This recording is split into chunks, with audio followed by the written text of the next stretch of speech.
நம்ம கௌதம்க்கு உண்மை தெரிஞ்சா இப்படியெல்லாம் ஆகும் அப்படின்னு சொல்லிட்டு யாருமே எதிர்பார்க்கவே இல்ல. ஒரு பக்கம் கோவப்படுவாங்க. எதுக்காக இவ்வளவு நாள் தெரிஞ்சிருந்துமே கூட, என்கிட்ட வந்து பார்த்தீங்கன்னா, "நீ பொய் சொன்ன" அப்படின்னு சொல்லிட்டு வந்து பார்த்தீங்கன்னா கேட்பாங்க அப்படின்ற மாரி வந்து நெனச்சுட்டு இருந்தாங்க.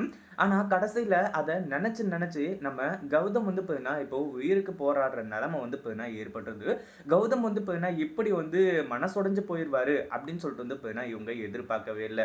ஏன்னா இந்த இடத்துல வந்து பார்த்தீங்கன்னா நம்ம இலக்கியா இருந்துட்டு, இந்த கோவில் சன்னதியில வந்து பார்த்தீங்கன்னா வச்சு, நம்ம கௌதம் கிட்ட விஷயத்த எல்லாத்தையுமே சொன்னோம் அப்டின்னா, அதுக்கப்புறம் வந்து பார்த்தீங்கன்னா, எல்லாமே நல்லபடியா நடக்கும். அப்டின்ற மாரி வந்து பார்த்தீங்கன்னா நெனச்சுக்கிட்டு இருந்தாங்க.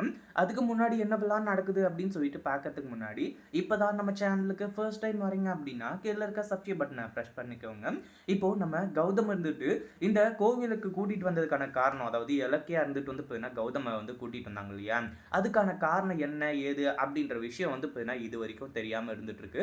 ஒரு பக்கம் நம்ம கார்த்திக் வந்து பார்த்தீங்கன்னா, இப்போ அந்த பிரியா வந்து ஸ்கூலுக்கு போறதுக்கு முன்னாடி, எப்படியாச்சும் வந்து பார்த்தீங்கன்னா 2 பேரையும் மீட் பண்ண வச்சு, 2 பேரையுமே வந்து பார்த்தீங்கன்னா, ஒருத்தர் ஒருத்தர் லவ் பண்ண வைக்கணும் அப்படின்ற ஒரு நல்ல எண்ணத்தோட வந்து பார்த்தீங்கன்னா, இங்க வந்திருக்காங்க. அதே சமயம் இப்போ நம்ம பிரியாவோட ஹெல்பிங் மைண்டையும், ஹெல்பிங் நேச்சரையும் வந்து பார்த்தீங்கன்னா பார்த்து, அவங்க வந்து பார்த்தீங்கன்னா ரொம்பவே ஆடி போக ஆரம்பிச்சுறாங்க. அது மட்டும் இல்லாம நம்ம கார்த்திக் ஒரு பக்கம் வந்து பார்த்தீங்கன்னா, பிரியாவ லவ் பண்ணவும் ஸ்டார்ட் பண்ணிடுறாங்க.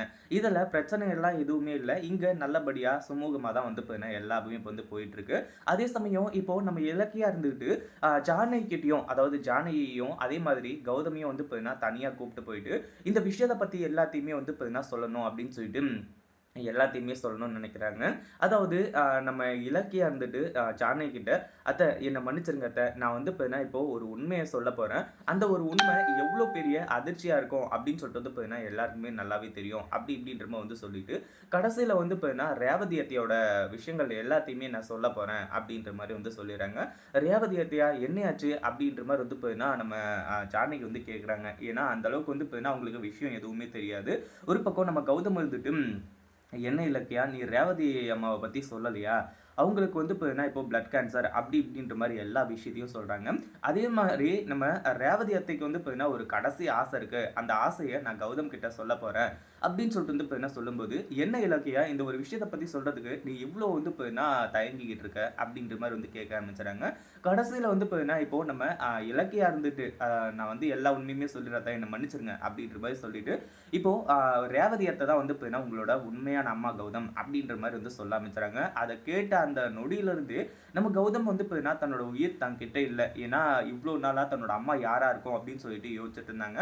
ஆனா, இப்படி நம்ம அம்மா வந்து பார்த்தீங்கன்னா, சாகப் போற அந்த நிலைமையில தான் யாருன்னு சொல்லிட்டு வந்து தெரிய வரணுமா அப்படின்னு சொல்லிட்டு வந்து பார்த்தீங்கன்னா, ரொம்பவே மனசு உடைஞ்சு போயி, அங்கேயே வந்து பார்த்தீங்கன்னா, பயங்கரமா கதறியும் அழ ஆரம்பிச்சுறாங்க. அப்படி கதறி அழுததுக்கு அப்புறமா தான் வந்து பார்த்தீங்கன்னா இங்க நம்ம கௌதம் வந்துட்டு ரொம்ப மனசொடைஞ்சு போயி, அங்கேயே வந்து பார்த்தீங்கன்னா, மயக்கம் போட்டு கீழ விழ ஆரம்பிச்சுறாங்க.